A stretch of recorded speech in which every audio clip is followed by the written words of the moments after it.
Bueno, Claranges tiene sus cosas, pues que a veces a uno lo disuade, pero en realidad no es tan complicado. Entonces, Claranges pone, para explicar su modelo, un transistor, aquí está el transistor, su fuente de señal entrando, aquí está VSUI,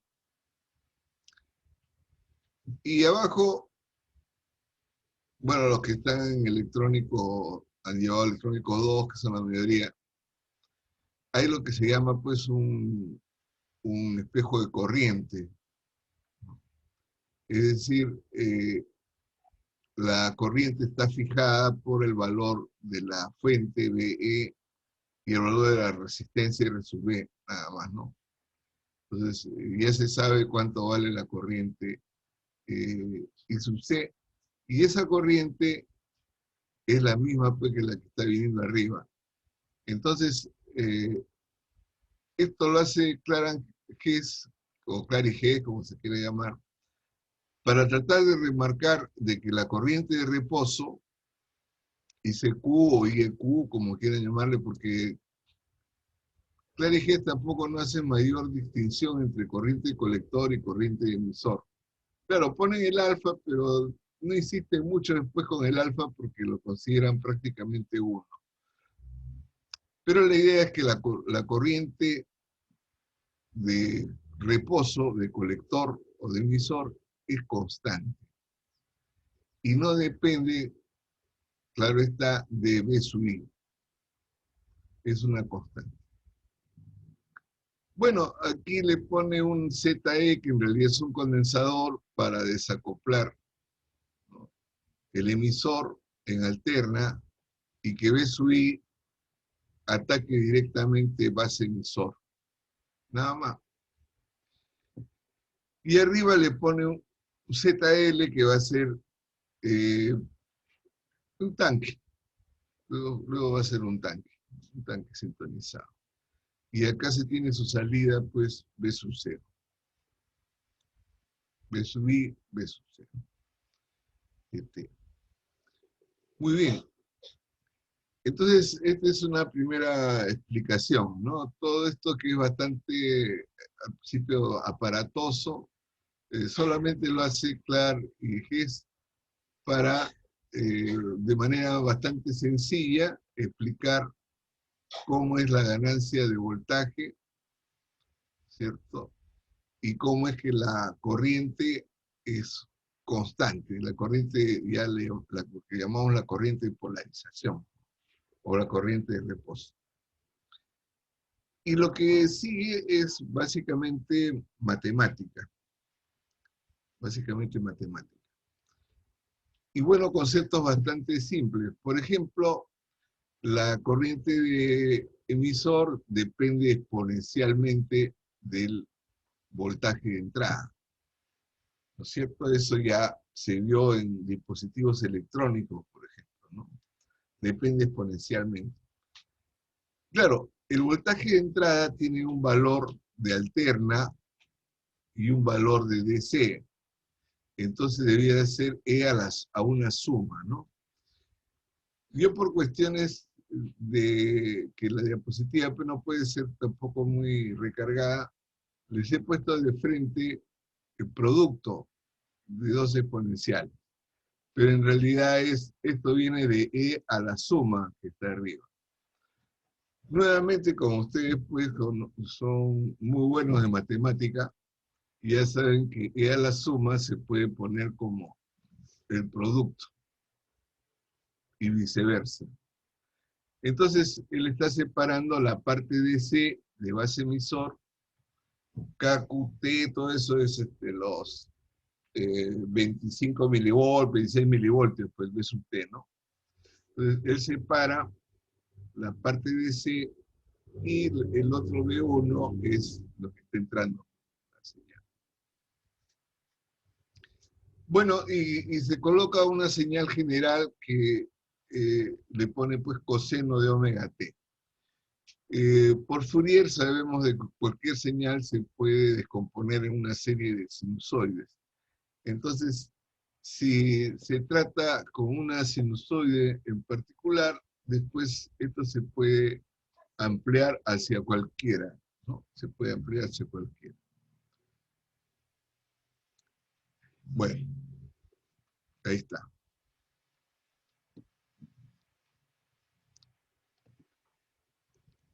Ahora vamos a ver qué más dice, ¿no?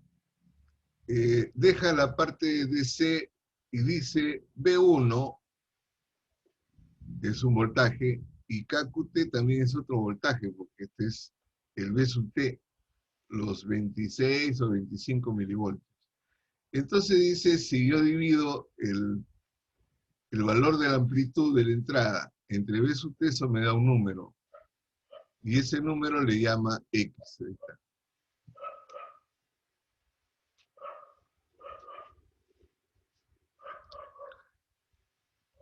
O sea, esto él lo define, ¿no? Define X como el valor de la amplitud de la señal de entrada entre el B sub T, que es 25 o 26 milivoltios. Entonces, si la entrada, por ejemplo, está en 50 milivoltios, por decir, el X sería, pues, más o menos 2. ¿No?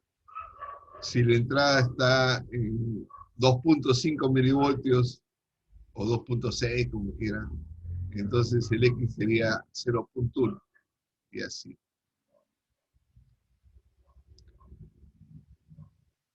Bueno, entonces dice, este término, el siguiente que está con este exponencial, sería E a la X coseno omega T. Y E a la X coseno omega T, rápidamente, Clary dice, bueno, esta es una función periódica. Y como es periódica, se le puede aplicar Fourier. Bueno, y una de las maneras de expresar la serie de Fourier es esta, ¿no? De esta forma. Con una I sub 0 de X más una sumatoria que va desde 1 hasta infinito. Ahí está. Entonces, reemplaza esta exponencial y le queda una expresión como esta. Y de paso, I sub 0 de X, por el momento no se ve bien por qué, ¿no? Pero él lo saca como factor común. Y le queda esta expresión.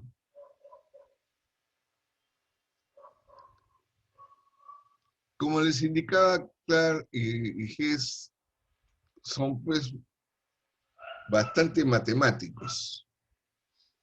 Es decir, aquí casi no hay que saber nada de circuitos para entenderlo, sino matemática, matemática.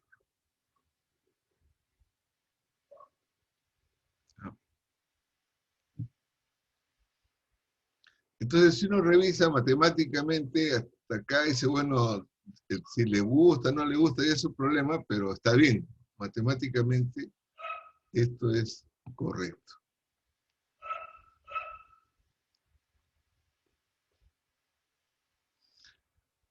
Bueno, cuando uno llega a esta expresión, dice, pero ya pues esta es la... Pero, disculpe, tengo una pequeña duda. Claro, Donde dice A a la X coseno de doble T, y yo veo que le atribuye un I, o sea, y ese I que correspondería con unidades, porque se supone que como es E a la coseno, supuestamente esas no tendría unidades, porque sería un número, pues, ¿no? Entonces yo digo, ¿por qué le atribuye un I sub 0? Esa es la pregunta que tengo. bueno, ahí, no, pero es que esto ya es de la matemática, o sea, la serie de Fourier de a la X coseno omega T Ajá. tiene un componente I sub 0 de X, no, este es por serie de Fourier, y estos son números, ¿eh? Estos no son valores de corriente, estos son números. Claro, pero yo me refiero por unidades, o sea, la cuestión ya de unidades ya. No, por eso esto no tiene unidades, acá no tiene unidades. Esa es la pregunta. No, ese valor de I sub 0 que está ahí no tendría unidades. No, no tiene unidades, esto no tiene unidades. Sí, sí. No tiene unidades. Acá el único que tiene unidades es IS, que tiene unidades de corriente, pues, ¿no? Es el único que tiene unidades. IS. Todos los demás no tienen unidades. No tienen unidades.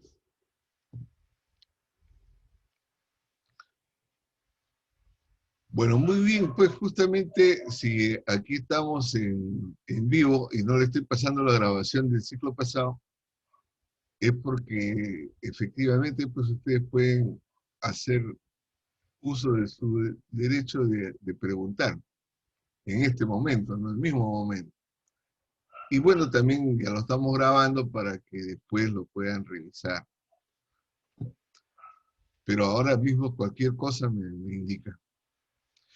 Bueno, entonces como les estaba comentando, cuando uno llega a esta expresión, dice, pero ¿y qué es esto? Pues no, ya, esto ya, este, y recién estamos comenzando, entonces yo ya mejor me salgo de este tema porque ya se complicó mucho. Uno, porque yo de dónde voy a sacar, en un caso práctico, cuánto vale IES, pues en un transistor, ¿no? Eso depende, ya se sabe, de dispositivos electrónicos, de las impurezas, el área, la temperatura, un montón de cosas. Entonces, ¿cómo vas a ver IES? Y luego estos I sub 0, I sub n, son integrales, pues que hay que hacer de Fourier, ¿no? Y resulta de que para esta función las integrales no se pueden sacar analíticamente. Por lo tanto, tienen que sacarse solo numéricamente. Numéricamente sí se puede. Entonces, hay que darle un valor a X antes de entrar a saber cuánto vale I sub 0 y cuánto vale I sub 1, I sub 2. Entonces uno dice, ya, yo no voy acá, como dice, ya perdía, pues no se puede. Esto ya, matemáticamente está muy bonito, pero esto no es práctico. ¿Qué voy a hacer con esto? Y bueno, muchas veces uno se desanima, dice, hasta acá nomás llegué, porque Clarangé también se demora un poquito para llegar hasta acá, ¿no? Yo estoy abreviando un poco el desarrollo. Pero aquí Clarangé se escapa en un momento de su desarrollo matemático y se vuelve ingeniero. Y aplican concepto, pues con concepto. Entonces, Clarangé nos dicen, y yo también les pregunto, el 1 o en general el término que va con 1 de una serie de Fourier, ¿a qué cosa alude? No, continúa. A la continua, P, a la continua. Y acá la continua, ¿cuánto vale? La continua es la corriente continua que viene de transistor 2, pues. Ahí está, IC2. Que también se puede poner que es la corriente IC1, ¿no? Si hacemos el alfa prácticamente 1. Entonces quiere decir que este valor sí se sabe. Porque ya hemos visto de que cuando se polariza, la corriente del colector no se determina precisamente viendo cuánto vale IES y todo el resto, sino que se considera aproximadamente BBE 0,7 voltios o 0,6 como gusten, y se ve la resistencia, se aplica Kirchhoff, si quieren Tevin y todo lo que quieran, pero el asunto es que aparece este I sub C. Por supuesto, el I sub C aparece aproximado porque eso todos los libros lo usan así. Todos los libros ustedes ven BBE 0,7, dice, aunque en realidad es más pegado a 0,6. Y no dicen que eso es aproximado, y sin embargo siguen sacando su respuesta con 3 cifras decimales, lo cual ya hemos discutido bastante, eso es falso, pues con la justa es una cifra decimal, ¿no? Y esto es todavía. Los resultados siempre son aproximados. Siempre son aproximados. Entonces, la corriente que se calcula en DC sí sirve, pues, sí sirve.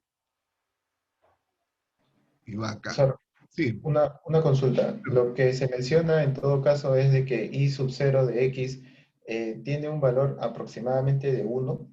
No, no se sabe tampoco. Lo que tiene un valor aproximadamente de 1 es alfa. Porque no es I de ES por E a la voltaje de DC por, K, por Q entre KT, eso de ahí no vendría a ser la corriente de colector en DC, sin el I sub 0 de X. No, no, no. Por eso es acá, Clark Hess un 0 de X lo sacan afuera como factor común. Si no, Claro, no queda uno, pues. Entonces la ajá, corriente colector engloba el I sub 0 de X. Claro, ustedes dirán, pero el I sub 0 de X se va a mover conforme se mueve X. Sí, pues. Pero si todo esto es constante, entonces quiere decir de que el valor DC de la juntura también se va a mover cuando se mueva X. Bueno, sí, pues ese ya no es problema de uno. ¿No? No, lo que trato de decir es que es constante con respecto, esa parte sería constante con respecto al tiempo. Con respecto del tiempo y con respecto de X y con respecto de todo, ¿no? I sub C es totalmente constante. ah, o sea, I sub 0 de X al modificarse también modifica VDC de tal Claro, manera que ah, hace que el IDC 2 sea la ah, expresión. así es, así es, Ok, gracias. así es. Bueno, esa es una de las claves para entender a Clark y Hesper, porque muchos no se van a la fórmula por ahí, como ya están un poco acostumbrados a eso, y no aplican conceptos. Entonces, Clark Hess no es tan malo, pues, como uno piensa desde el punto de vista de que es un matemático a ultranza y todo, no, o son, ¿no? Pues son dos. No, esto resulta que se simplifica notablemente porque todo esto es la corriente de reposo. Y bueno, y lo otro ya son pues valores que habrá que integrar para encontrar cuánto vale. Sin embargo, cuando saca esto Clark Hess, que es en los años 68, por ahí, eso de integrar así nomás, numéricamente, no puede decir, pero yo cómo voy a hacer eso, yo no tengo calculadora, computadora tampoco hay, recién ha llegado una al centro de cómputo que vale como $500,000, nadie deja verla. Entonces, no era pues sencillo en su momento el hacer integrales numéricas. Entonces, Clark Hess en su libro saca una tabla donde están estos tabulados en función de X. Lógicamente no se podía para todo valor de X, pero da pues para una serie de valores para que uno más o menos se ubique. Y aparece la famosa tabla. Entonces, para eso va a haber una tabla. Bueno, si yo lo puedo avanzar un poco más, ¿no? Ahí, tabla. Ahí está bien.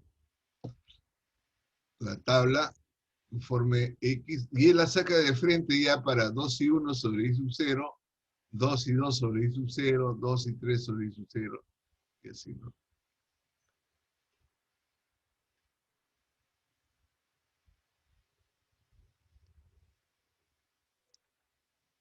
Entonces dice, por un lado, hay que calcular la corriente de reposo, ya. Y para los otros, que ya no se preocupen, dice acá yo les voy a dar. Sí, pero yo quiero saber cuánto vale si X es 0.8, ¿no? Acá no dice. Ya, pues, entonces, interpolas, pues, dice, ya ves, pues, ya, todo no te va a dar, pues, dice, ya, más o menos. Además, aunque estamos en un terreno matemático, dice, en la realidad hay que aproximar.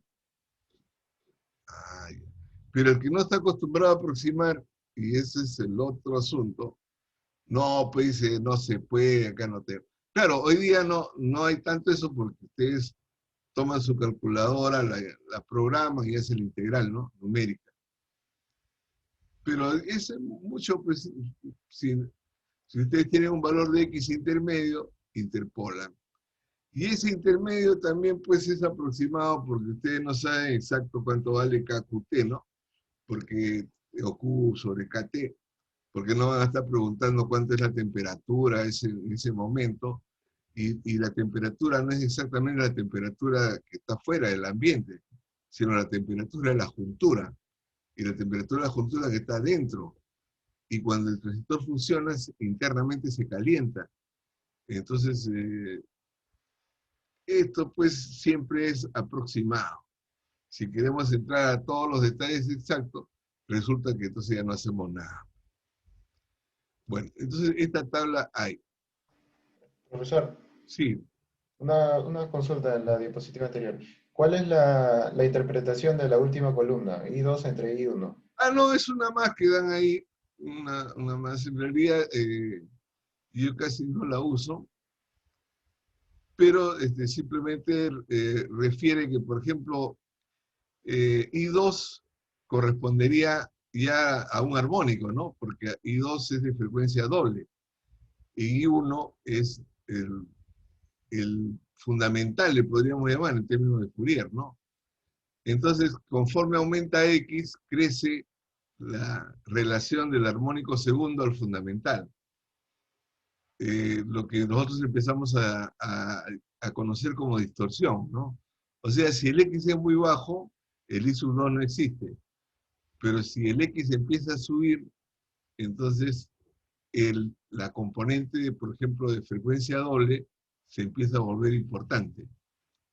Eso más o menos nos podría significar esta relación. Se va volviendo y empieza a nacer entonces lo que conocemos como distorsión. Sin embargo, hay que tomar en cuenta de que estos son valores de la corriente. Y la corriente no necesariamente se convierte en voltaje.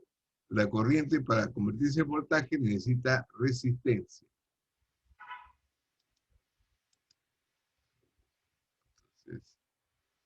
Entonces, por eso acá hay también de 2 y 1, también hay, bueno, I3 sobre I1. Esto vamos a verlo después. Bueno,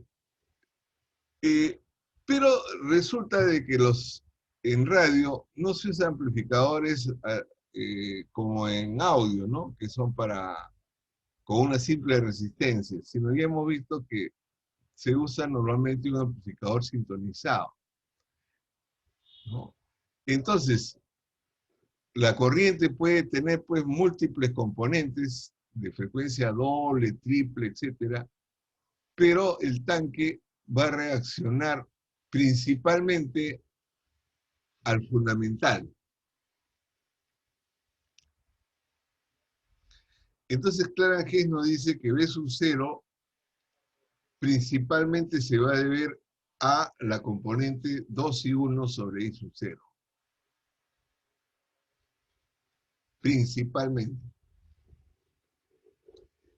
¿Y esto por qué? Por acción del tanque. Que el tanque solamente va a presentar RL a la frecuencia de resonancia.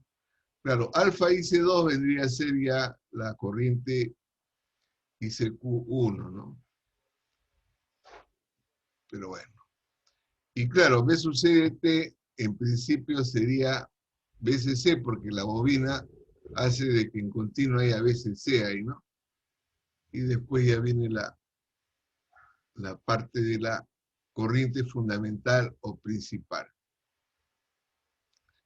Entonces, esa es la otra perspectiva de Clark y Hess. Dice, está bien, hay un montón de armónicos, pero eso es en corriente, dice. En voltaje, el principal componente de voltaje de B sub 0 va a ser el fundamental, el que va con 1.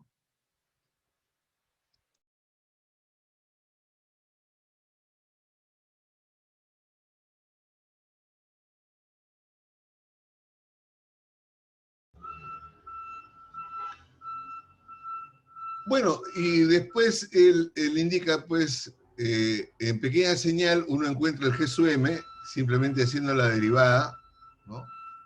Y el G sub M sale, pues, la corriente sobre B sub T, que eso ya sabemos, ¿no? Acá dice, si vemos la corriente, que es el principal, que sería alfa IC2, 2 y 1 de X sobre I sub 0 de X, y la dividimos entre el valor del voltaje B1 en alterna, entonces vamos a obtener lo que se llama el G sub m, pero ahora le llama un G sub m de X.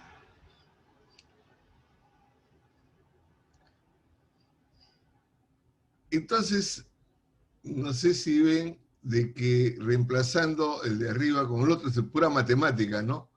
Resulta que el Gm de X, o G sub m grande que te está llamando acá, sería el GMQ multiplicado por 2 y 1 de X sobre X y su 0 de X.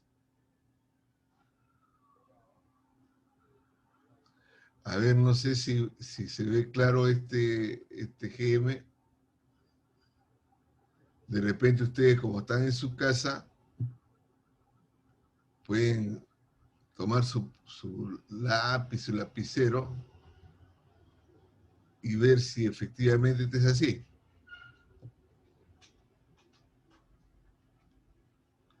Y si no, también pueden preguntar, pero no, si le sale o no le sale.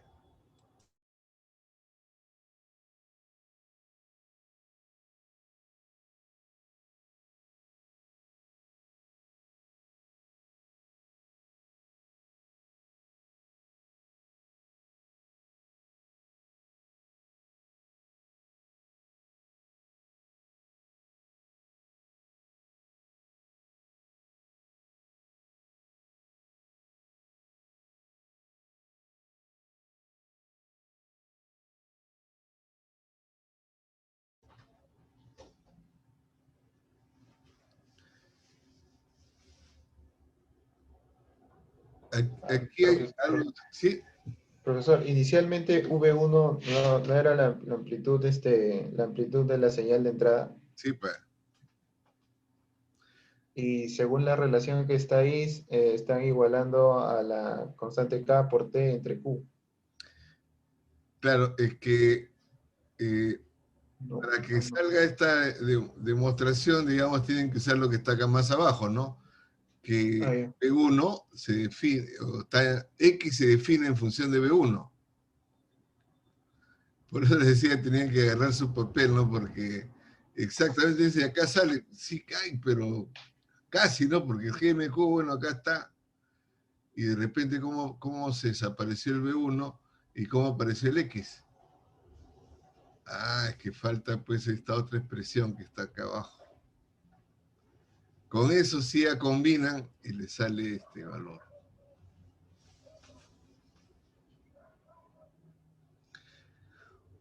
Bueno, esto va a servir después para otro fin práctico, porque en pequeñas señales ustedes están acostumbrados a trabajar con el GMQ o con la inversa de esta, que es el RE, minúscula. Entonces, después Clarín nos va a decir que ustedes pueden continuar trabajando con eso, pero que requieren lo que se le podemos bautizar como una especie de factor de corrección. Hay que aplicar una especie de factor de corrección para tener el verdadero G sub m, cuando la señal no es pequeña.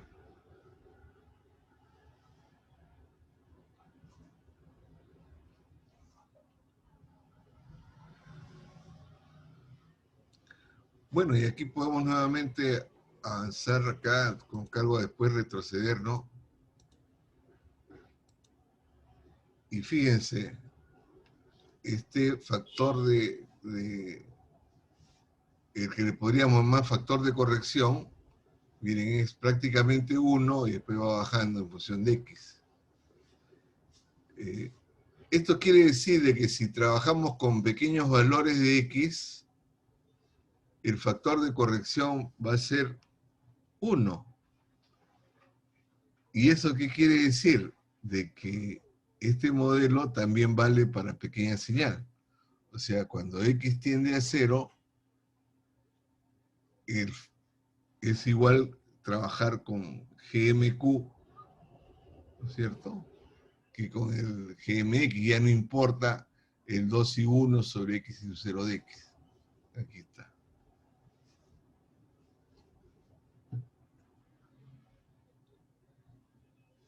Entonces, es otra manera de ver, ¿no? Se puede trabajar como en pequeña señal siempre, pero si el X es grande, entonces hay que aplicarle un factor de corrección. Bueno, ¿y cuándo el X será más o menos grande? Pues, de acuerdo con lo que están viendo, porque eso tampoco ya no dice Clara Hess, ni se ha establecido de manera estandarizada. Cada quien toma lo que considera razonable, ¿no? ¿Ustedes hasta cuánto creen que se puede considerar entonces pequeña señal sin cometer mucho error? ¿Hasta qué valor de X? Eso depende de cada uno, ¿no?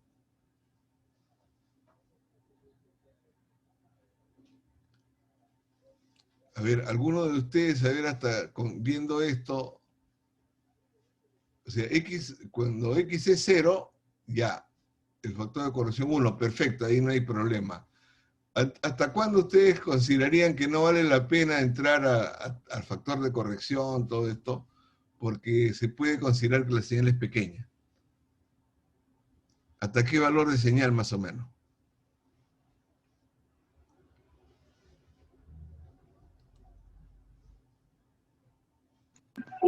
Podría ser hasta un valor de X1, profesor.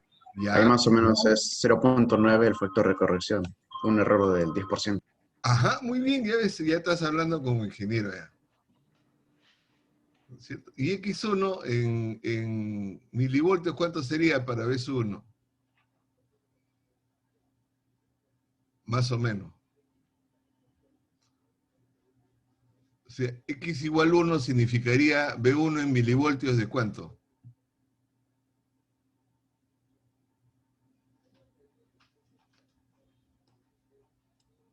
¿Unos 60 voltios? No, X1 en milivoltios significaría ¿cuánto para B1? X es B1 sobre KQT, ¿no es cierto? ¿Y ese KQT cuánto es más o menos? Es más 0,7. No, KQT.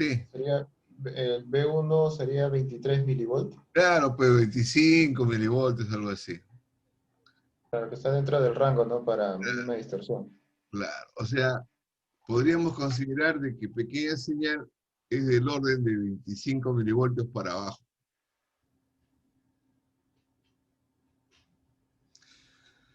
Pero definitivamente vemos que 50 milivoltios o 100 milivoltios ya no es pequeña señal, ¿no? Y que entonces habría que aplicarle el factor de corrección correspondiente.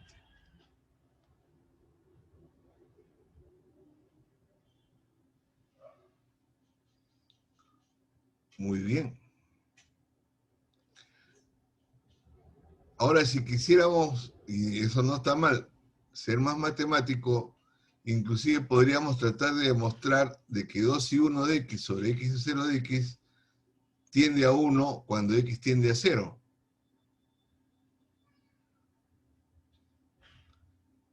A ver, vamos a ver.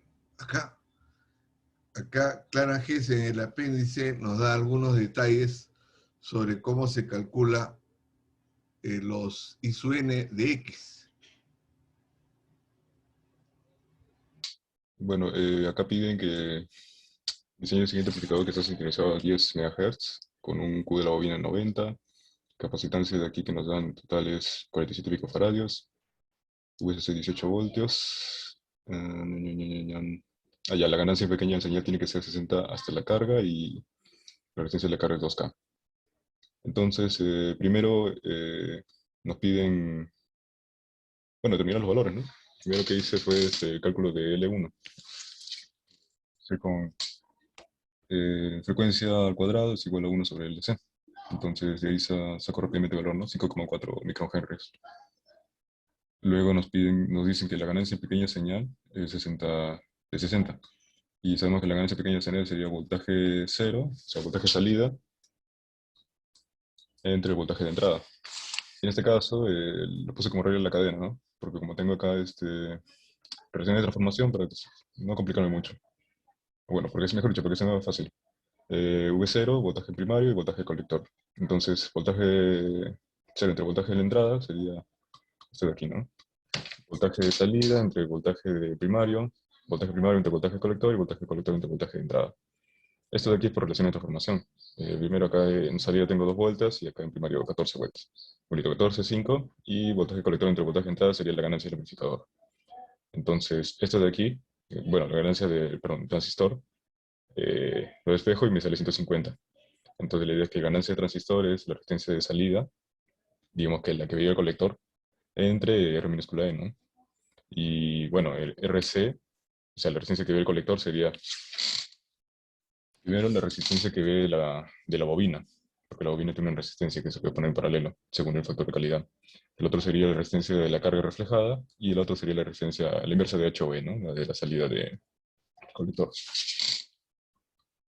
Estoy considerando que este R0 justamente que es primero del HV es 40K, que la resistencia de la bobina lo puedo sacar del factor de calidad. Resistencia de la bobina sería el factor de calidad de la bobina multiplicado por la impedancia de la bobina. Y eso es 30,5K. Pero eso es de toda la bobina. Y como estamos aquí solo sintonizando una parte de la bobina, según la relación de vueltas, entonces puedo sacar que la resistencia de la bobina sería esa parte, ¿no? 5 de 14 de resistencia de bobina. Y eso me sale 10,9K. Lo otro sería la resistencia de la carga. La resistencia de la carga sería la reflejada. Pero, digamos, entre comillas, son 2 reflexiones, ¿no? Porque primero se refleja a toda la bobina, y luego se refleja de todo a la parte, como que esto es un autotransformador. O sea, puede hacerse directamente también, ¿no? Pero a veces me confundo en los números de vueltas, por eso prefiero hacerlo así. La primera transformación sería de 14 a 2 al cuadrado, y la otra sería de 5 a 14 al cuadrado. Y al final solo sería 5 medios, ¿no? Al cuadrado. Y me sale que la resistencia que vería, digamos, aquí el colector, la que vería este de aquí sería la de 40K, en paralelo con la resistencia de la carga reflejada y la resistencia de la bobina, sintonizada. Y esos 3 paralelos me sale 5K. Entonces de ahí ya tengo que 150 la ganancia es esa resistencia que ve el colector, 5K, entre R minúscula E. Y ahí me sale que R es 33,3. Pero eso es el voltaje de aquí, que es 25 mili, entre la corriente colector en reposo, ¿no? En DC. Y ahí me sale que tengo 75 miliamperios, 0,75 miliamperios. Entonces, para el diseño he escogido de las resistencias, que aproximadamente aquí en el visor tenga 2 voltios, ¿no? Si tengo 2 voltios y yo tengo cuál es la corriente que baja por aquí, ya tengo la resistencia del emisor, 2,6K. Lo otro sería que R2, la resistencia que está aquí, entre los problemas que hemos resuelto también en clase, he puesto que es 10 veces, aproximadamente 10 veces el RE, y ahí me sale 26K. Y por último, la resistencia de R1 podría sacarla de la ecuación en DC, ¿no? Que sería hacer el Thevenin en esta parte y sacar el voltaje que llega aquí, la resistencia que tendría en serie, resultante del paralelo de estos dos, y 0,6 voltios más los 2 voltios, ¿no? Digamos, yo trabajo con la corriente de base, entonces por eso le puse un beta, ¿no? Un beta de 200. Acostumbramos a trabajar con ese, y me sale que esa resistencia R1 es esta. De ahí el cálculo del Q de la bobina, porque ya el Q de la bobina y el Q de la, perdón, del Q del tanque y el Q de la bobina no son iguales, porque justamente estamos introduciendo la transformación de la carga. Entonces lo que vería el tanque, el Q del factor de calidad del tanque, sería la resistencia que ve en total del tanque, que es RP, entre la impedancia del inductor. Y ese RP justamente sería, como ya en este caso estamos hablando solo del tanque, creo que eso, bueno, también preguntar si está bien o no, que es de todo. Entonces, en este caso ya sería simplemente reflejado de RL hacia el primario en todo, junto con la resistencia de la bobina que ya lo hemos sacado, paralelo. Y ahora SHOE está solo aquí en una parte, en la mitad del, bueno, en la relación del inductor. Entonces lo siguiente sería reflejar ese SHOE, bueno, 1 entre HOE a todo, ¿no?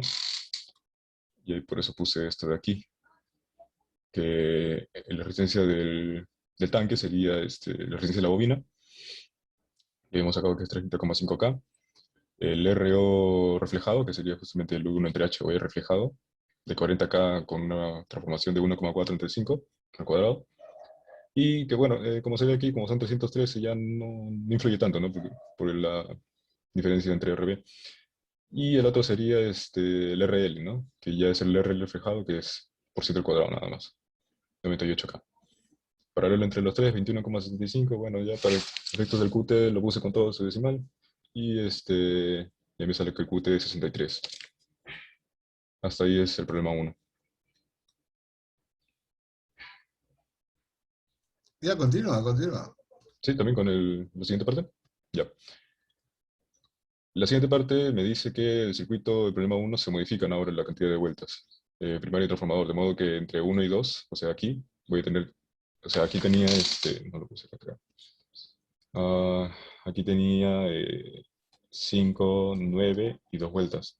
Ahora la nueva cantidad que nos están dando es que aquí voy a tener 10 vueltas. Como son total 14, aquí tendría 4 vueltas y aquí tendría 2. ¿En qué va a afectar eso? Va a afectar obviamente las resistencias, las reflejadas, o sea, va a afectar un poco a la ganancia. Va a afectar al factor de calidad. Y bueno, por ahora eso es lo que me acuerdo. Entonces, en esta parte tendría, ya con el cambio de número de vueltas, aquí está, 4, 10 y 2. Primero varía el X, porque aquí ya nos están dando un voltaje de entrada. Y en este caso es, aquí está, ¿no? 150 mili. Y 150 mili ya es gran señal. Entonces, puedo calcular el X, que sería 150 mili entre 25 mili y 6. De ahí la ganancia, o sea, de manera similar que antes, la ganancia total sería V0 entre VI, V0 VP, VP VC, y aquí tendría, digamos, ¿no? Los 150 que tenía en la ganancia, solo que ahora están afectados por el factor de corrección, por el X. Entonces, usando ese factor de corrección, que según la tabla es GM entre GMX 0,30, puedo sacar que la ganancia que debería tener el transistor es... Es entre GMQ. Ah, sí, sí. Cool. Entonces, la nueva ganancia que tendría el transistor No, es... no es de X entre GMQ 200. ya, es el valor de reposo.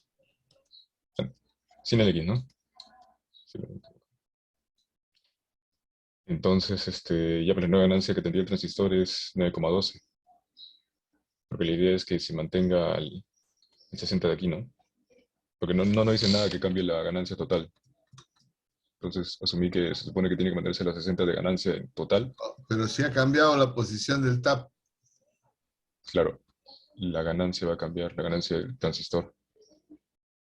No, esto... Ah, no. Este de aquí cambiaría entonces, ¿no? Yo no hubiera sido los 150.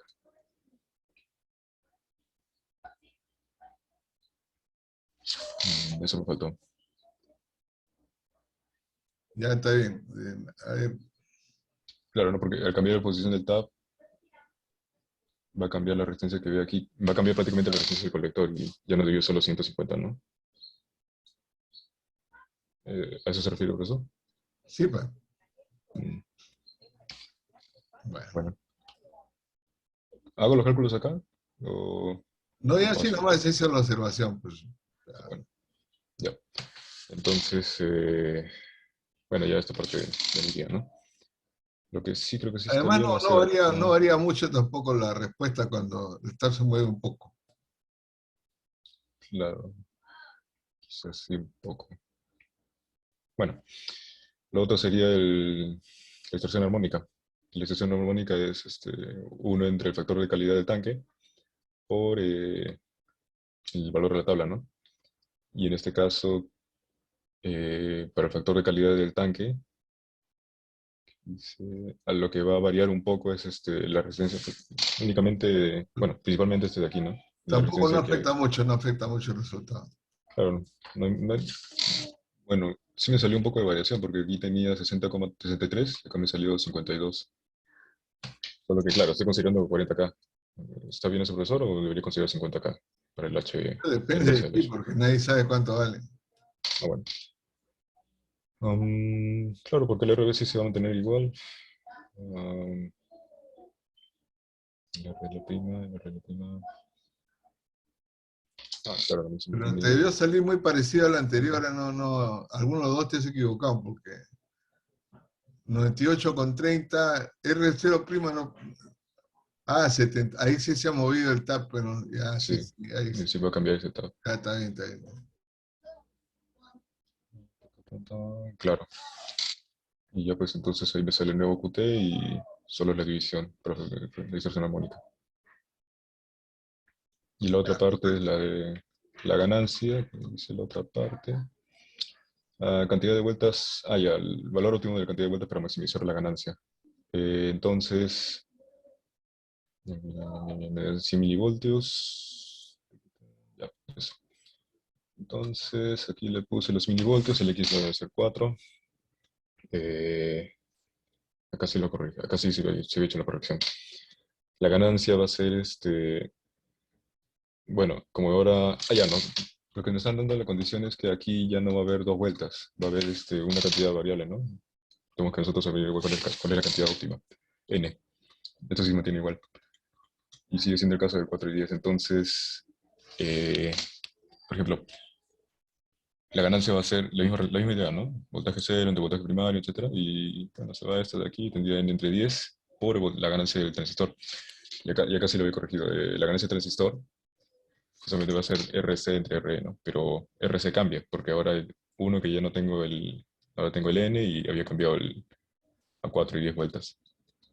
Entonces, la ganancia de transistor sería el factor de corrección primero, porque estamos en gran señal. Para x igual a 4 es 0,432. RE lo mantuve igual porque asumí que el IC sigue siendo igual, el ICQ, y que el RC ya pues sería 40K en paralelo, el inverso de 1 entre H o E. Los 30,5 le quería la resistencia a la bobina, solo que es de 10 a 14, o sea, ahora es el tap. Y la carga sería la 2K, solo que ahora está reflejado en relación de 10 a N. Pero aparte de eso, bueno, eso nada más. Ya pues, entonces, en la ganancia de voltaje, si hago el paralelo de estos tres, sale esto de aquí, ¿no? Ya multiplicado con el N10 y los otros factores de acá, sale todo eso de la ganancia de voltaje. Ya, Entonces, para maximizar, deriva igual a 0, saco el valor de N, y me sale que el más óptimo en valor entero sería 4 vueltas. ya. Y lo otro sería la distorsión armónica. Según la tabla, no tenemos valor para x igual a 4, pero dice, con calculadora le puse nomás regresión lineal, para no perder mucha exactitud. Aquí está, entre 3 y 6 con los valores de acá, y me salió que tengo aproximadamente, ¿no? 0,44, ya. Puse todos los decimales, porque no es regresión. Pero Y me salió el 0,7%. Q del tanque se mantiene. El escudo del tanque. Ah, no, eso es lo que me faltó corregir, pues. Porque, así es. Por Eso eso es. hay que prestar más atención a esos detalles y no a los decimales. Ustedes se sienten contentos porque ponen 4 decimales, 5 decimales, y eso no tiene nada que ver con la realidad. La realidad es redondeada. Y esto es Sí, todavía porque aún con el redondeo hay siempre 5 o 10% que puede moverse fácilmente. claro, claro. Ya. Y el otro problema, Ah, ¿también explico el otro? sí, claro, ya una vez. Ya. En el circuito ya nos dicen que tenemos una bobina real que está resonando a 0,8 MHz con 12 voltios pico, 12 voltios en el tanque. El voltaje de entrada es 175, con lo que nos da el X igual a 7. Corriente que ya nos dan la corriente del colector en equilibrio y nos dicen para una condición de añadir 5 picofaradios, la frecuencia varía. Entonces, el tanque, ¿no? El tanque está dado por CT, LT, que ya nos dan, y no se pone la resistencia, pero es implícito, ¿no? Porque aquí tenemos una bobina real y tenemos una resistencia RP. Entonces, ¿de dónde sacamos el RP? Del voltaje del tanque. Porque se supone que la corriente que estaba pasando por aquí por el colector, al estar en resonancia, esto como que no, digamos, no afectaría solo el RP. Entonces, el cálculo de RP sería, como es gran señal, tenemos que primero corregir esa corriente del colector. Sería los 0,5 miliamperios multiplicado por el factor de corrección. Y la tabla nos dice que para x igual a 7, aquí está, es 1,85. Corrigiendo ya nos sale que tenemos 0,95 miliamperios. Entonces, la resistencia sería ahora voltaje del tanque, 12 voltios, la resistencia total del tanque, por esa corriente colector. Y ahí me salen los 12,96 o bueno, ya 13 kilómetros. Lo otro sería el cálculo del capacitor y inductor. En el caso inicial nos dicen que tenemos 2pi por la frecuencia, que ya es acá la de 0,8 mega, y sería 1 entre la raíz de CT y LT. Y luego nos dicen que se agrega en paralelo un 5 picofaradios. Entonces, bueno, Z lo considera ya en picofaradios, ¿no? Entonces, por eso es que al agregar una más capacitancia, vamos a bajar la frecuencia. Simplemente ahí se varía, pero entonces puede subir o bajar. Solo que como estamos agregando, va a bajar. 98% de la frecuencia original. Y el sistema de ecuaciones, con la calculadora bueno, me bota 121,2 picofaradios, 121 picofaradios y 326 microhenrios. Lo otro que me piden es el cálculo del factor de calidad de la bobina. Pero el factor de calidad de la bobina tiene que ser específicamente con la resistencia que brinda la bobina. Y en este caso el RP ya estoy considerando que lo está englobando aquí la resistencia que hay de RO y la resistencia de la bobina, ¿no? Entonces, esa resistencia que me salió de 13K es el paralelo de ambos, la resistencia de la bobina y la resistencia que se ve del colector. Ni una otra más porque los otros salían de, bueno, resistencia de transformación, si es que había, ¿no? Pero en este caso no. El Q de la bobina es con RP, pero no con RT. Claro. Bueno, claro, yo lo pongo ahí. Entonces, como es el paralelo de los dos, planteo la ecuación y me sale 19,16K. 19K, pues. Entonces, el Q de la bobina sería los 19,2 entre la impedancia. Y me sale 11,75. Y ya la otra parte es la de dimensionar. Aquí creo que sí exageré con los valores, porque siempre le considero acá, ¿no?, que voltaje emisor aproximadamente 2 voltios. Entonces, bueno, Ya, hasta ahí normalmente salía los 4K. Ya lo esto otro es lo es... más fácil. Ujú. Por eso normalmente esto se debe hacer al último. Como vimos en sesión anterior, algunos de ustedes suelen hacerlo primero. Y en realidad eso se debe hacer al último, el cálculo de la corriente. Bueno, muy bien. Ya, gracias. Puedes dejar de presentar.